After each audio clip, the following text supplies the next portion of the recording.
So we're sort of nearing the end of the school year here, and with people looking towards summer, Amy, do you have any ideas on how families can continue working on English skills during the summer? Any suggestions?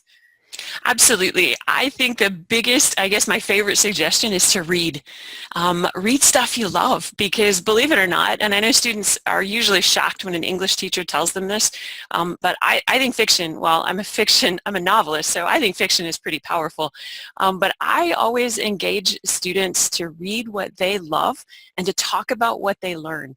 I think fiction can teach us about life, about ourselves, about character issues, about consequences. And the more we dig down deep into what's really going on in the story, the more we are building not only our ability to think critically about what we read, but we're also developing our ability to understand ideas and to use those words and how different writers put together their ideas.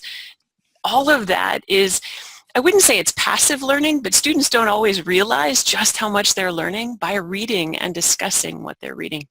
I totally agree with Amy that, that just reading is so important. I love the fact that our local library has all these great summer reading programs. And so I definitely would encourage parents to, find out what your library has. I know my own kids, they got like prizes to go miniature golfing, bowling, and all these cool things just for reading books. And so it was pretty cool that the library was doing that so that I didn't have to be the one being like, oh yeah, you got to read. But no, they wanted to read because they knew they were going to get these cool prizes from our library.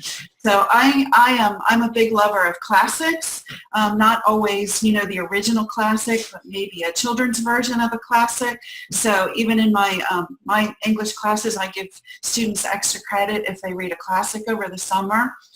Because I just think it's really helpful for students to kind of have that challenge of reading a book that, was written like 100 years ago because the vocab's different and the, sentence structure's different. So instead of always, and I still want my kids to read the books they want to read, just like Amy said, but just to, have that experience of reading something that was written a long time ago is kind of cool.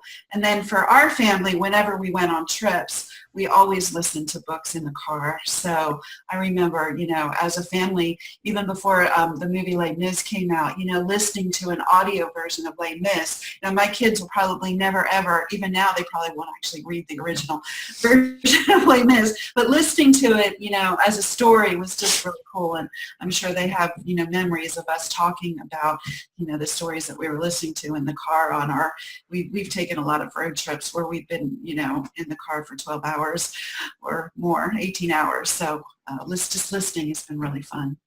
Yeah, absolutely. I mean, that was a tradition in the Bell family. I can still remember the K, Timothy of the K, the clock. When we were going in New England, we had to listen to historical fiction, and it really kind of added to the experience of family vacation.